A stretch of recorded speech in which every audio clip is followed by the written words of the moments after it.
अस्सलाम वालेकुम नाजरीन, आप देख रहे हैं programme the review Kamran Yusuf और शहबाज राना के साथ। द रिव्यू में हम पाकिस्तान की मईशत, खारजा अमूर और नेशनल सिक्योरिटी के मामलात पर बात करते हैं। नाजरीन, 22 और 23 अप्रैल को अमरीकी सदर जो बाइडन क्लाइमेट समिट की मेज़बानी कर रहे हैं और ये वर्चुअल समिट होगा। और इसमें जो वाइट हाउस ने जो एक स्टेटमेंट जारी किया है, 40 ममालिक के रहनुमाओं को शिरकत की दावत दी गई है। ये जो उनकी प्रेस रिलीज़ है वो मेरे सामने इस वक्त मौजूद है। और क्योंकि 40 ममालिक की बड़ी लंबी फहरिस्त है तो मैंने कोशिश की कि यकीनन इसमें पाकिस्तान का नाम होना चाहिए, क्योंकि पाकिस्तान आबादी के एतबार से दुनिया का 5वां बड़ा मुल्क है। और अगर क्लाइमेट चेंज की बात करें या माहौलियात की वजह से जो चेंजेस आई हैं उसमें पाकिस्तान को भी नुकसान हो रहा है। और सबसे बड़ी बात कि वज़ीर-ए-आज़म इमरान खान हमारे जो हैं वो क्लाइमेट चेंज को लेकर के बड़े सेंसिटिव हैं और वो बिलियन ट्री सुनामी हो या बाकी मामलात हो तो बड़ा बढ़ चढ़ कर वो इस पर बात करते हैं। लेकिन हैरान कुन तौर पर इसमें पाकिस्तान का नाम शामिल नहीं है। पाकिस्तान को मदऊ नहीं किया गया, जहां भूटान जैसे ममालिक, बांग्लादेश, उनको मदऊ किया गया। और इवन कुछ ममालिक की तो ऐसे हैं जिसका आई एम श्योर कि हमारे पाकिस्तान के कुछ नाजरीन को उनका नाम तक पता नहीं होगा। तो यहाँ पर सबसे इम्पोर्टेंट सवाल यही है कि ये क्या पाकिस्तान की जो सिफारतकारी है उसकी बहुत बड़ी नाकामी है, या फिर अमेरिका जो है कोई नई चाल चल रहा है। अमेरिका हमें इस तरह के जो बड़े समिट से बाहर रखकर कोई पैगाम देना चाहता है कि हमारी नज़र में आपकी जो अहमियत है वो सिर्फ अफगानिस्तान की हद तक है। तो शहबाज, आपको याद होगा कि इस्लामाबाद सिक्योरिटी डायलॉग में जो अमेरिका के साबिक सफ़ीर कैमरून मंटर ने एक बहुत बड़ी बात की थी और हमने अपने नाजरीन को वो सुनवाई भी थी।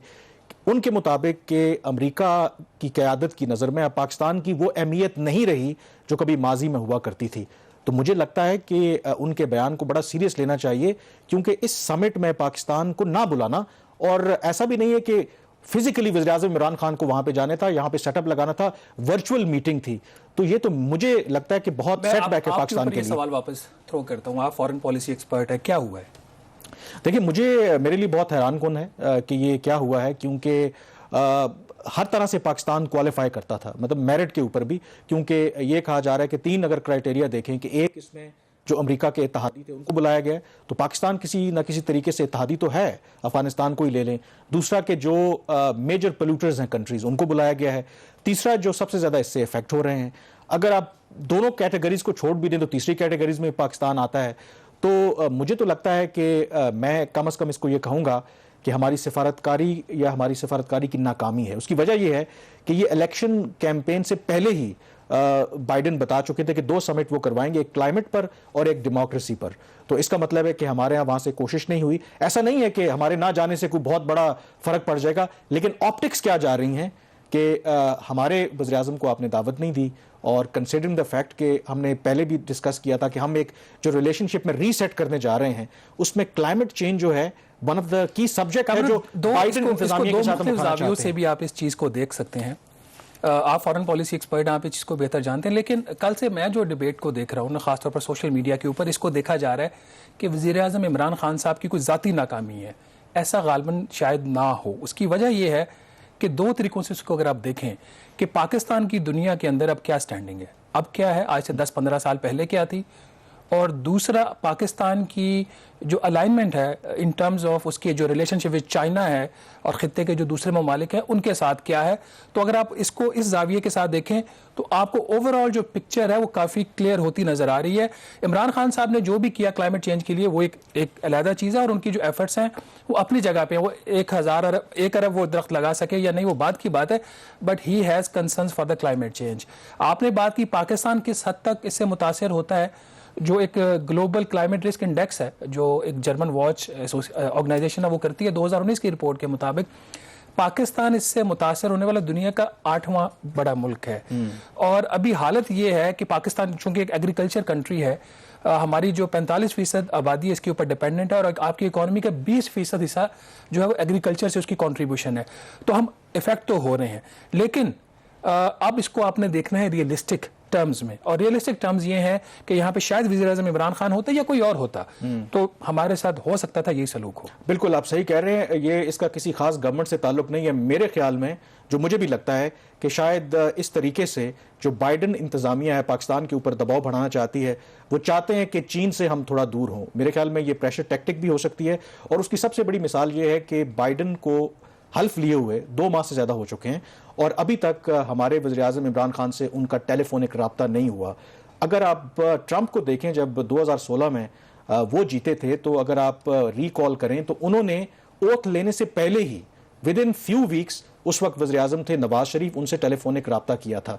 तो मुझे लगता है कि एक डिलिबरेटली एफर्ट हो रही है and it has nothing to do with certain personality in the office. शायद पाकिस्तान की जो ओवरऑल पॉलिसीज हैं या पाकिस्तान को पर्टिकुलरली टारगेट करना है, शायद वो उसका बैकग्राउंड है। बहरहाल देखते हैं पाकिस्तान का फॉरेन ऑफिस और पाकिस्तान की गवर्नमेंट कैसे रिएक्ट करती है।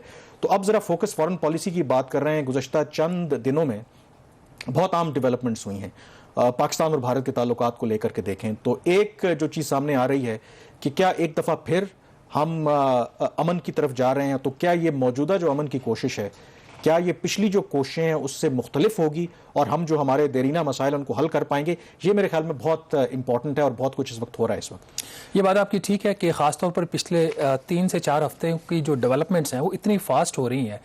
आपने तो अपनी बहुत सारी स्टोरीज के अंदर इसको प्रिडिक्ट भी किया था और हमने प्रोग्राम के अंदर इसको डिस्कस भी किया, लेकिन एक ग्रेजुअल एक वो पॉलिसी अब पाकिस्तान अपनाने जा रहा है जो कि जिसको आप कह सकते हैं कि एक प्रैग्मेटिक तो वो है, ग्राउंड रियलिटी से भी वो अलाइन है, और उसके साथ साथ आप कुछ अपने आप का जो हाउस है उसको भी इन ऑर्डर करने की कोशिश कर रहे हैं।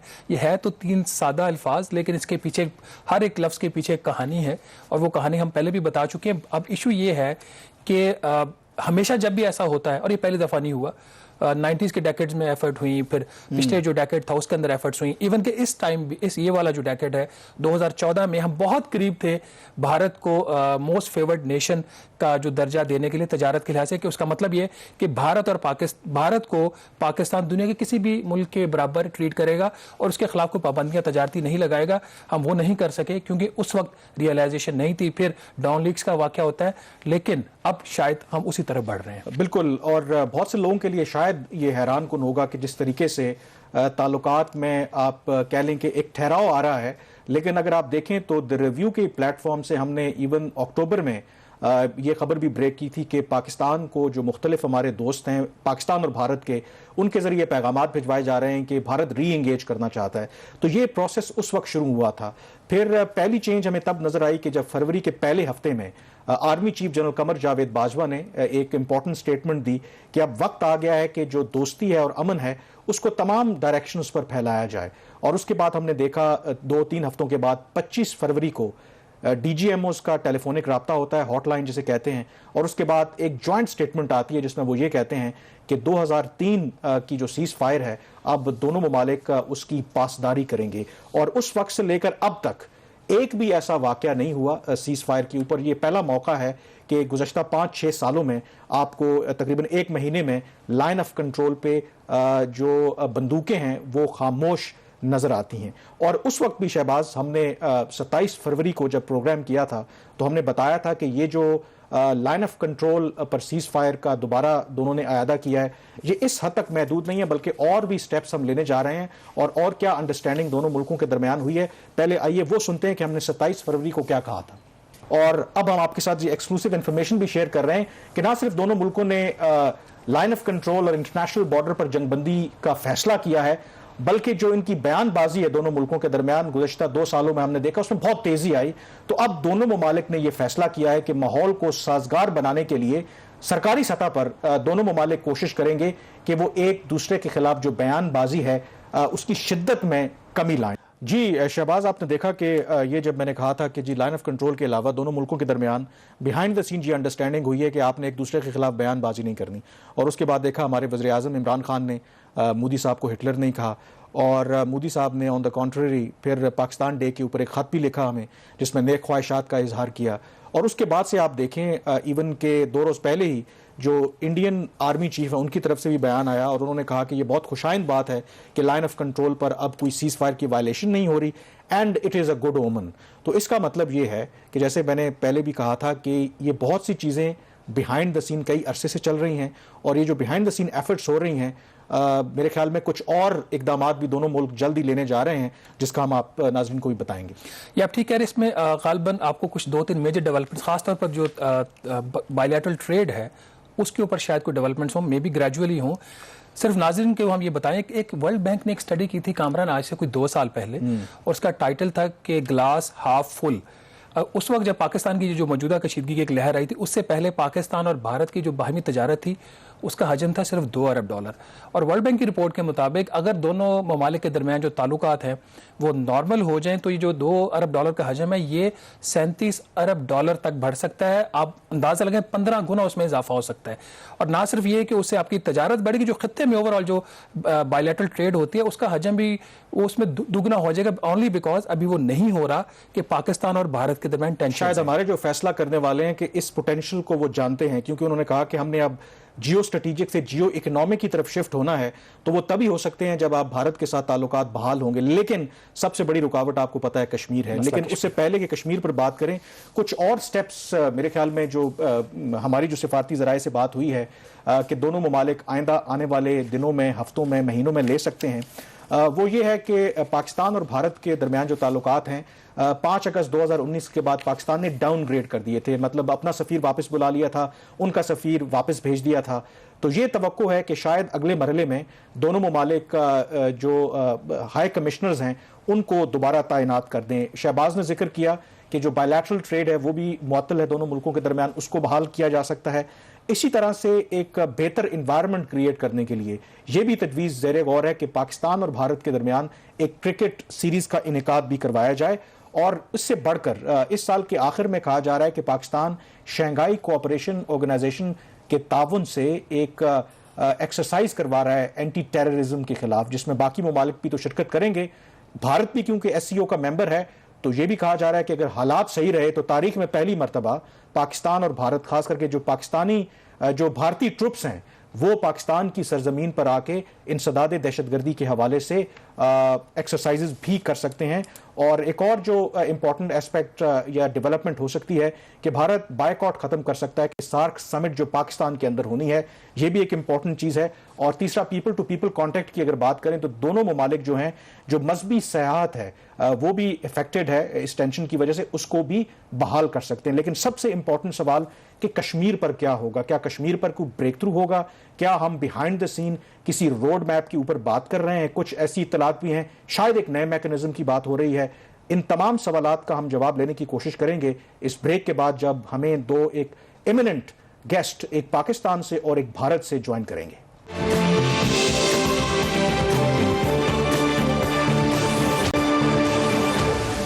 जी, प्रोग्राम द रिव्यू में एक दफा फिर आपको खुशामदीद कहते हैं। पाक भारत ताल्लुकात में आगे क्या होना जा रहा है, उम्मीद की एक नई किरण जरूर पैदा हुई है। इस पर हमारे साथ आज ज्वाइन कर रहे हैं दो बहुत रिस्पेक्टेबल गेस्ट, मेरे ख्याल में जो अप्रोप्रिएट गेस्ट भी हैं अगर पाक भारत ताल्लुकात की बात करें। पाकिस्तान से ज्वाइन करेंगे हमें खुर्शीद महमूद कसूरी साहब, वज़ीर ख़ारजा रहे हैं, और ये उस वक्त पाकिस्तान के वज़ीर ख़ारजा रहे हैं मुशर्रफ दौर में जब कहा जाता है कि पाकिस्तान और भारत मसला कश्मीर के हल के बहुत करीब थे।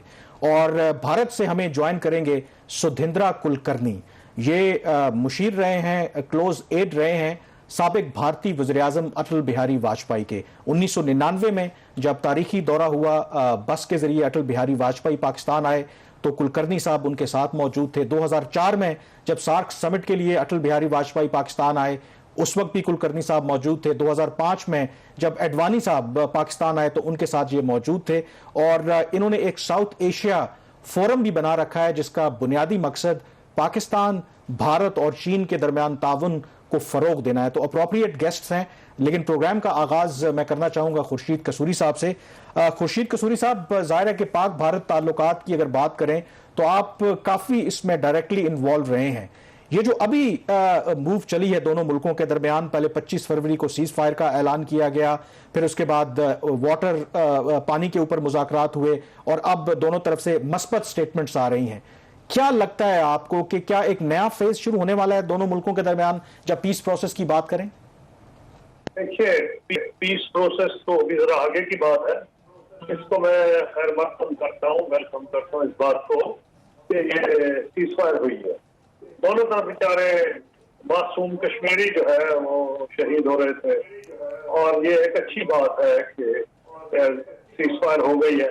और सीज फायर अगर ना हो तो अगला कदम तो उठाया नहीं जा सकता। तो ये उम्मीद इसलिए जरूर हुई है कि सब मुमकिनात में है कदम उठाए जाए, हाँ वो छोटे ही हो।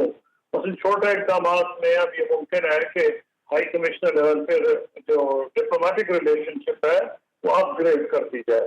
उसके अलावा जो मैं तो चाहूंगा कि पीपल टू पीपल कॉन्ट्रैक्ट बढ़े, लेकिन जो बीजेपी की मोदी साहब की हुकूमत है, मेरा नहीं ख्याल कि वो सरे दस्त उसके लिए तैयार होगी। तो मैं बेबी स्टेप्स के तौर पे कहता हूँ कि जो पहले इकदाम हैं उनमें रिलीजियस टूरिज्म की या ग्रुप टूरिज्म की इजाजत दे देनी चाहिए। यहाँ सिर्फ सिखों के नहीं, हिंदुओं के भी मुकद्दस मकामात हैं। हमारे अपने दौर में आपने कुलकर्णी साहब का भी जिक्र किया कि वो आए थे अडवाणी साहब के साथ। अडवाणी साहब को मैंने ही दावत दी थी, कटास राज टेम्पल को रिस्टोर किया था। इस तरह बलूचिस्तान में हिंगलाज माता का टेम्पल है और बहुत से हिंदुओं के मुकद्दस मकामात हैं, और मुसलमान बहुत से यहाँ से जाना चाहते हैं निजामुद्दीन औलिया, और फिर अजमेर शरीफ जाना चाहते हैं तो ख्वाजा मोइनुद्दीन चिश्ती के मज़ार पे। तो ये और बहुत से मज़ारात हैं हिंदुस्तान में जब मुसलमान जाना चाहते हैं। तो अगर छोटे कदम ये उठा लिए जाए इकदाम, तो एक ग्राउंड बनेगी। जो आपने पीस प्रोसेस की बात की है, हाँ मैं ये जरूर कहना चाहता हूँ कि ये जो सीज फायर है हमारे दौर में, जब मैं फॉरेन मिनिस्टर था तो हुई, इसलिए मैं तो बहुत इसको पर्सनल इंटरेस्ट समझता हूँ ये सीज फायर दोबारा आना। लेकिन इसको देर पा रखने में हमारा तजुर्बा ये था कि हमने बहुत से और इकदाम किए थे, CBMs किए थे, पीस प्रोसेस किया था, डिप्लोमेटिक लेवल पे फॉरेन मिनिस्टर्स लेवल पे बातचीत हुई थी। वो छोटे इकदाम के बाद पीस प्रोसेस शुरू हुआ था। आया वो होगा या नहीं, होना चाहिए। असल वाज़ेह बात है। महमूद कसूरी साहब, आपकी बात को अगर मैं समराइज करूं, आप एक तो पीपल टू पीपल कांटेक्ट की बात कर रहे हैं और दूसरा आप थोड़ी सी कॉशियस अप्रोच ले रहे हैं। तो अगर आपसे मैं जो बिल्कुल पहला सवाल जो बुनियादी ये यहाँ पे करूं, लेना नहीं चाहता, मैं कॉशियस नहीं लेना चाहता, लेकिन तजुर्बा सिखाता है। और जो बीजेपी की हुकूमत है पाकिस्तान बैशिंग की है पिछले कई साल में, उसके नतीजे में पाकिस्तान में बीजेपी की हुकूमत के खिलाफ काफी इश्तियाल पैदा हुआ है। उसको मद्देनजर रखते हुए मैं रियलिस्टिक हो रहा हूँ। ख्वाहिश मेरी ये है कि पीस प्रोसेस चले। हमने तो उस मामले को इतना आगे चला दिया था कि मेरी तो ख्वाहिश है वहां से चले या मामला। कसूरी साहब, ये बिल्कुल आप बात ठीक कह रहे हैं कि क्योंकि एक हिस्ट्री भी आपको एक गाइड होती है, क्योंकि माजी में इससे कहीं ज्यादा बेहतर हमारे पास मौके थे, लेकिन उन मौकों से हमने फायदा नहीं उठाया। आई एम नॉट श्योर कि हमारे साथ इस वक्त सुधिंद्रा कुलकर्णी साहब टेलीफोन लाइन पर मौजूद हैं, क्योंकि उनको भी हम लेना चाहते हैं। तो प्रोड्यूसर साहब बताएं कि कुलकर्णी साहब हमारे साथ मौजूद हैं। जी कुलकर्णी साहब हमारे लाइन पर मौजूद हैं। बहुत शुक्रिया कुलकर्णी साहब, आपने हमें ज्वाइन किया। कसूरी साहब अभी यही बात कर रहे थे कि वो चाहते तो हैं, उनकी ख्वाहिश है कि वो इतने ऑप्टिमिस्टिक हों कि दोनों मुल्क आगे बढ़ें। ये बताएं कि जो हालिया अभी दोनों मुल्कों के दरमियान एक कोशिश हो रही है कि तनाव को जरा कम किया जाए, टेंशन्स कम हो, सबसे पहले तो ये बताएं कि इंडिया में इस वक्त क्या सेंस है? क्या बीजेपी की हुकूमत के अंदर ये एपिटाइट है कि वो पाकिस्तान के तरफ दोस्ती का हाथ बढ़ाए, या जो पाकिस्तान एक पीस ओवरचर कर रहा है उसको पॉजिटिवली रिस्पॉन्ड करे? कमरान साहब, सबसे पहले मुझे बहुत खुशी हो रही है कि मैं खुर्शीद कसूरी साहब के साथ इस डिस्कशन में शरीक हो रहा हूं, क्योंकि कसूरी साहब वो लीडर हैं जिन्होंने भारत पाकिस्तान के बीच अमन और दोस्ती के लिए बहुत ही बड़ा काम किया है। और उस रास्ते से हम यदि गए तो मैं समझता हूं कि हम मुकाम पर पहुंच जाएंगे। आपका जो सवाल है, देखिए, ये सीज फायर एग्रीमेंट कई साल पहले हो जाना चाहिए था, क्योंकि दोनों तरफ जवान मारे जा रहे हैं और दोनों तरफ के LOC के गांव के लोग मारे जा रहे हैं। इससे किसको फायदा है?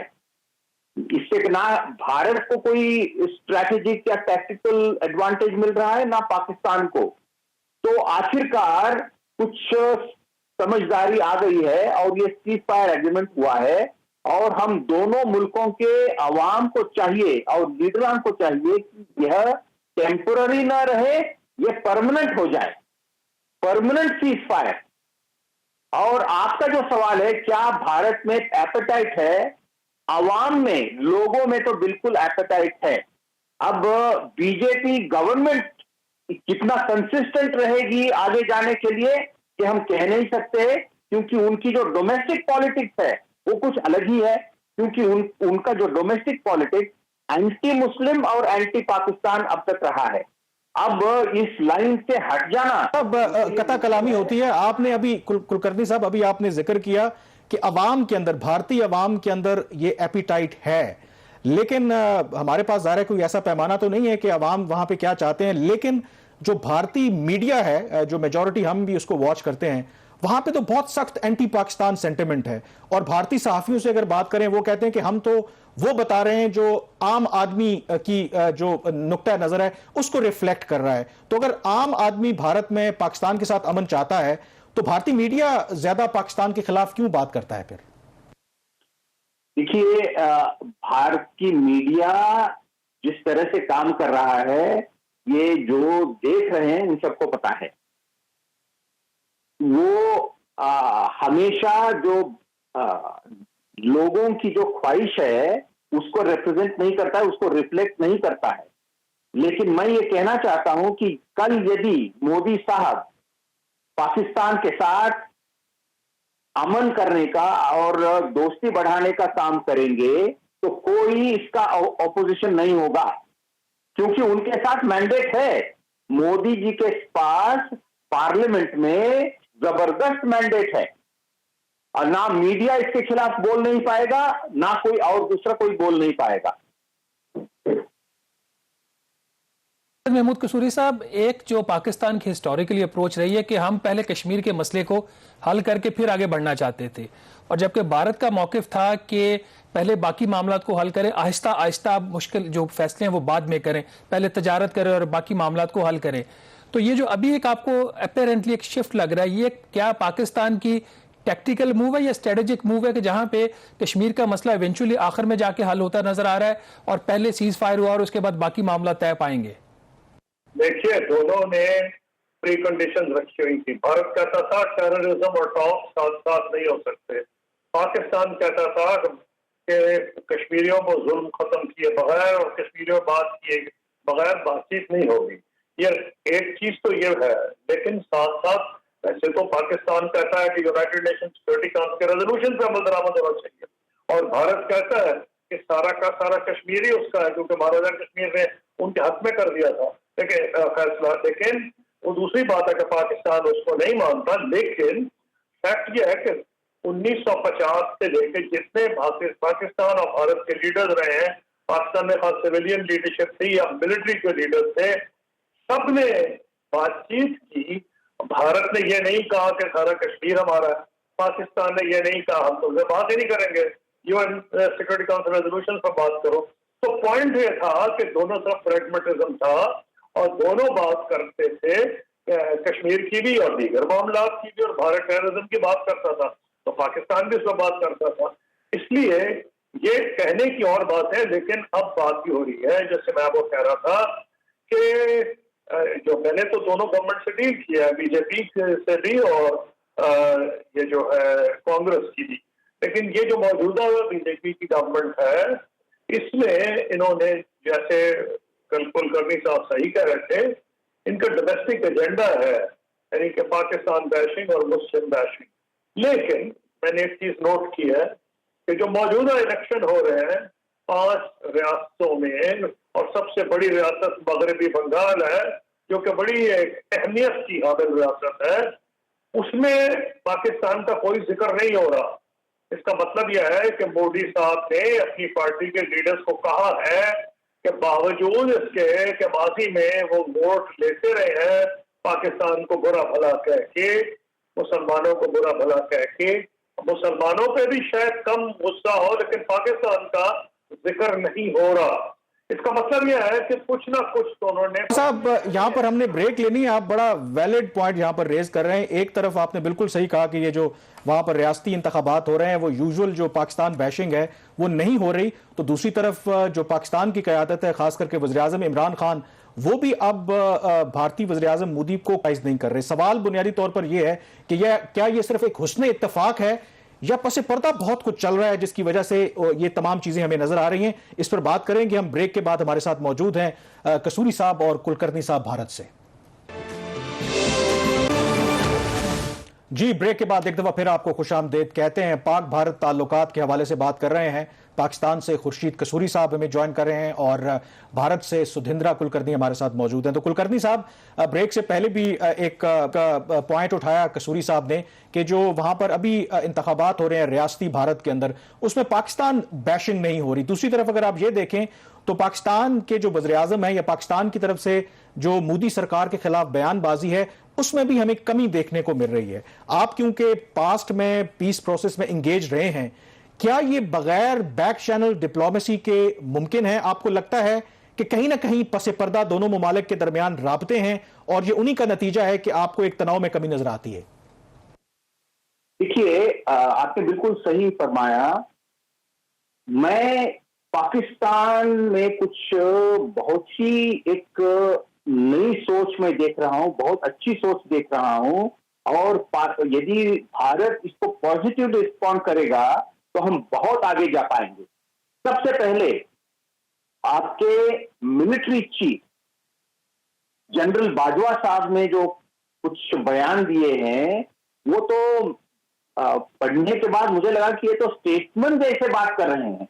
इस्लामाबाद सिक्योरिटी डायलॉग मार्च 18 तारीख को उनका जो स्पीच है, उस स्पीच में वो कहते हैं कि it is time to bury the past and move forward. दूसरी बात उन्होंने कही है, it is naive to apply failed solutions of yesteryear to the challenges of today and tomorrow. यानी ये जो बातें हैं ये भारत के लिए बिल्कुल अप्लाई होता है, ना सिर्फ पाकिस्तान के लिए। हम भी पुरानी चीजों को और पुरानी सोच को छोड़े और एक नई सोच की तरफ बढ़े सभी चीजों पर, कश्मीर पर भी। तो मैं समझता हूं कि यदि भारत और पाकिस्तान पुरानी सोच और पुराने फॉर्मूला यानी जो रिजिड फॉर्मूले थे उनको छोड़कर आगे चलेंगे तो हम एक कॉमन ग्राउंड पर पहुंच जाएंगे। तो कसूरी साहब ने कोशिश की थी, कसूरी साहब की जो और मुशर्रफ साहब, वाजपेयी जी और मनमोहन सिंह जी ने जो एक कोशिश की थी, उसके अलावा दूसरा कोई भी रास्ता नहीं है। अब सवाल यह उठता है, साहब यहाँ मैं खुर्शीद महमूद कसूरी साहब को मैं यहाँ से उनको ज्वाइन करवाऊंगा।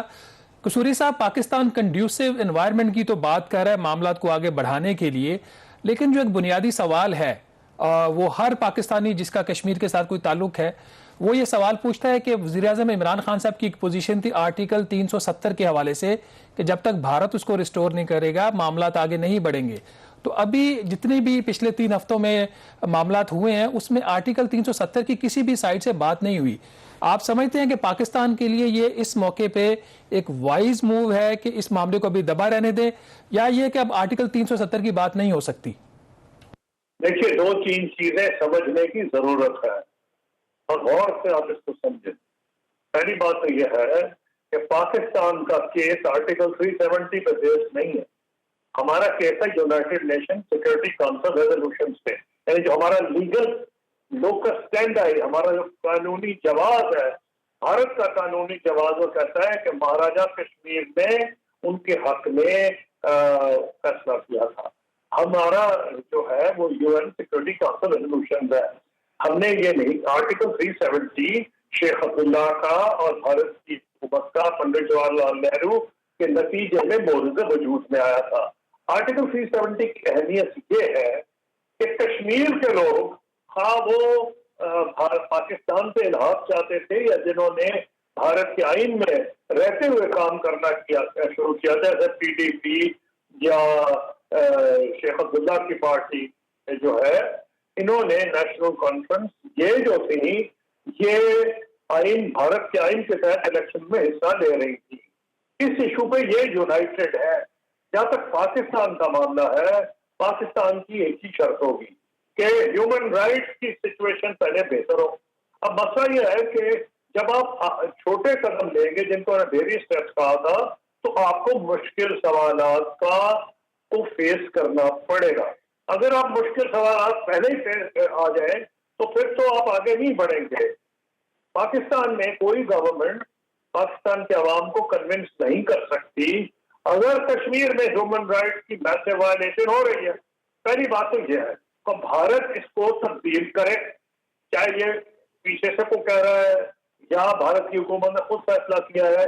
ये अगर आप सवाल पूछेंगे तो मैं जवाब दूंगा, लेकिन मेरा पॉइंट ऑफ व्यू ये है, हमने आर्टिकल 370 को इश्यू इसलिए बनाया कि हम समझते थे कि वो लोग भी जो भारत के आइन के तहत इलेक्शन में हिस्सा लेते थे, यानी महबूबा मुफ्ती, उमर अब्दुल्ला, ये और इनके वालिद जो है, ये जो हिस्सा लेते थे, वो भी कह रहे हैं कि नहीं 370 जरूरी है। तो यानी इन अदर वर्ड वो ये कहते थे कि उनकी कसूरी साहब एक चीज आपने जो फरमाया है कि इंसानी हकूक की जो खिलाफ वर्जियां हो रही हैं वो कम होनी चाहिए, तो ये बात कौन तय करेगा कि वहां पे इंसानी हकूक की खिलाफ वर्जियां कम हो गई हैं? भारत तो कब से कह रहा है कि हमने जो वहां पे पाबंदियां लगाई थी उसमें नरमी कर दी है। पाकिस्तान जो है इस बात को आज तक नहीं मानता, तो इसका तरीकेकार क्या होगा फिर? ये तरीकाकार ये है, तो कहा जाता है उर्दू में और हिंदी में भी जरूर कोई चीज होगी, सच वो जो सर चढ़ के बोले तो नजर आ जाएगा। ये कौन सी वो आपको दिया लेकर ढूंढने की जरूरत नहीं होगी। पाकिस्तान के अखबार लिखेंगे, न्यूयॉर्क टाइम्स लिखेगा, वाशिंगटन पोस्ट लिखेगा, wall street journal, London times लिखेगा, यूरोप के अखबार लिखेंगे, भारत के अखबार लिखेंगे। जब वहां लोगों के घर उड़ाने बंद कर दिए जाएगा बमों से, औरतों की रेपिंग बंद हो जाएगी, पैलेट गन यूज हो जाएगी, आप कहते हैं पैमाना क्या है, ये तो नजर आ जाएगा।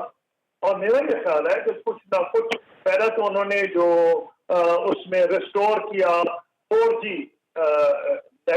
जो की एक्सेस है कश्मीरियों के लिए, क्योंकि उसमें बहुत ज्यादा एतराज हो रहा था, कई कोरोना में लोग मर गए, उनको एक्सेस कोई नहीं थी, तो 4G रिस्टोर हुआ। अब आप मुझसे पूछ रहे हैं, नजर आ जाएगा अगर मसलन ह्यूमन राइट्स की नहीं इंप्रूव हुए। मुझे एक और ब्रेक की तरफ बढ़ना है। जब ब्रेक से वापस आएंगे तो आपसे और कुलकर्णी साहब से आपके कंक्लूडिंग थॉट कि वे फॉरवर्ड क्या है, क्योंकि अब अगर बात हो ही रही है कि पाकिस्तान भी कह रहा है कि हमने जियो स्ट्रेटेजिक से जियो इकोनॉमिक की तरफ बढ़ना है, लेकिन रियलिस्टिक भी होना पड़ता है कि जब तक दोनों ममालिक के दरमियान कश्मीर जैसे मसाइल मौजूद हैं तो फिर आगे नहीं बढ़ा जा सकता। तो क्या कॉमन ग्राउंड हम फाइंड कर सकते हैं? ब्रेक के बाद उस पर बात करेंगे।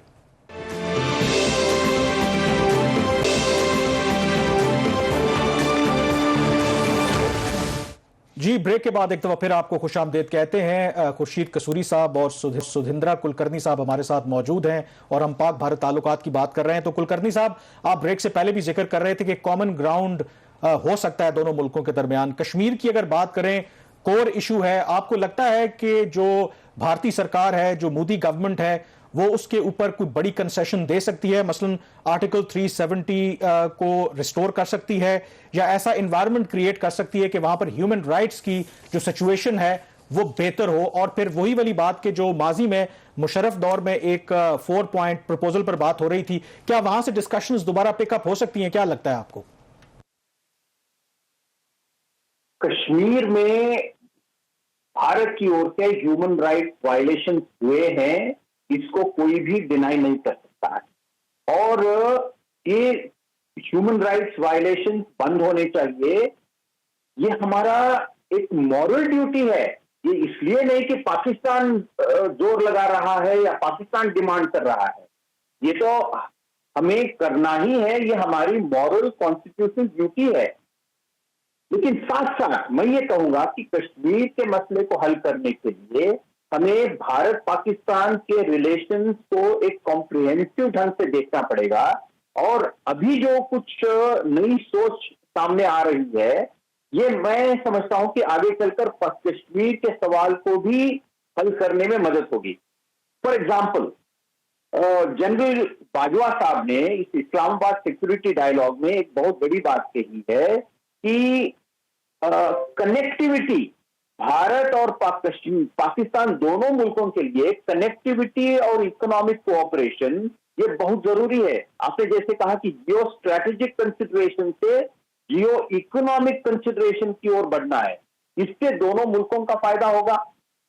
यानी मैं तो समझता हूं कि LOC, लाइन ऑफ कंट्रोल को line of connectivity and line of cooperation में हम तब्दील कर देंगे, बदल कर देंगे, तो दोनों मुल्कों का एक इंटरडिपेंडेंसी शुरू होगी और इससे पाकिस्तान भारत में एक नई ट्रस्ट पैदा होगी और कश्मीर के सवाल को भी हम ये आपने बड़ी नई टर्म आपने कॉइन की कि LOC को लाइन ऑफ कंट्रोल के बजाय लाइन ऑफ कनेक्टिविटी और लाइन ऑफ कोऑपरेशन की बात की है। तो कसूरी साहब, आपको क्या लगता है कि आपने UN सिक्योरिटी काउंसिल रेजोल्यूशंस की बात की, लेकिन जब आप वज़ीर ख़ारजा थे तो हम बहुत करीब थे, लोग कहते हैं कि मसला कश्मीर को हल करने के हवाले से। तो आपको क्या लगता है कि मौजूदा हालात में वही जो 4 नुकाती फार्मूला है कि लाइन ऑफ कंट्रोल को इररेलेवेंट कर दिया जाए, डीमिलिटराइज कर दिया जाए दोनों अतराफ के कश्मीर को, आपको लगता है कि यही बेस्ट सोल्यूशन है और यहीं से अगर दोनों ममालिक चाहें तो वो डिस्कशंस को दोबारा शुरू कर सकते हैं? देखें, हमने को रातों रात तो नहीं किया था ना, 3 साल लगे थे और 3 साल में हमारे बैक चैनल नेगोशिएटर्स बातचीत कर रहे थे, फिर हमको रिपोर्ट करते थे। एक छोटी कमेटी पाकिस्तान में थी, 4-5 बंदों की, इस तरह 4-5 बंदों की इंडिया में भी होगी। तो कई साल में हुआ, कोई ऐसा हल नहीं था जो हमने मुमकिन तौर पे ना सोचा हो। कोई नई चीज को इजाद कर लेना, कहते हैं ना, व्हील कैनॉट बी री इन्वेंटेड। हर चीज सोचनी थी और यही सोचा था कि यही वे आउट है। तो मेरा ख्याल है कि वे आउट तो वही है, लेकिन वो फौरी तौर पर मेरा नहीं ख्याल है कि बीजेपी की हुकूमत उस तरफ जाएगी। मेरा अपना यह रियलिस्टिक ख्याल है कि सीज फायर को पायदार बनाने के लिए बहुत जरूरी है कि पीस प्रोसेस शुरू हो। एक दफा पोस्ट प्रोसेस शुरू होगा, एक बात मैं आपको बता देता हूँ, मोदी साहब जो है, ये कोई डाउट ही नहीं है कि जितना पाकिस्तान बैशिंग उनके दौर में हुई है या मुस्लिम बैशिंग पहले नहीं हुई, लेकिन यह भी एक हकीकत है कि मोदी साहब को इंडियन अवाम का मैंडेट है और वो एक मजबूत लीडर है। अगर वो सोच समझ के इस कसूरी साहब, मैं माजरत के साथ, क्योंकि वक्त कम है, ये बिल्कुल आपने, कुलकर्णी साहब ने भी एग्जैक्टली यही बात की कि क्योंकि उनके पास मैंडेट है, अगर आज वो पाकिस्तान बैशिंग कर रहे हैं तो लोग और उनके वोटर्स उनकी सुनते हैं। अगर कल वो यू टर्न लेते हैं और कहते हैं कि पाकिस्तान के साथ जो है वो जरूरी है, तो मुमकिन है कि लोग उनकी बात सुने। लेकिन मेरे ख्याल में it is too early to predict कि जी हमारे दोनों मुल्कों के दरमियान जो है वो अमन होने वाला है, क्योंकि जब तक मसला कश्मीर और बाकी मामलात हल नहीं होते तो कुछ भी नहीं कहा जा सकता। बहरहाल प्रोग्राम द रिव्यू से इतना ही। मैं खास करके शुक्रिया अदा करूंगा कसूरी साहब का और कुलकर्णी साहब का। प्रोग्राम द रिव्यू से इतना ही। मुझे कामरान यूसुफ और शहबाज राना को अब इजाजत दीजिए। अल्लाह हाफिज।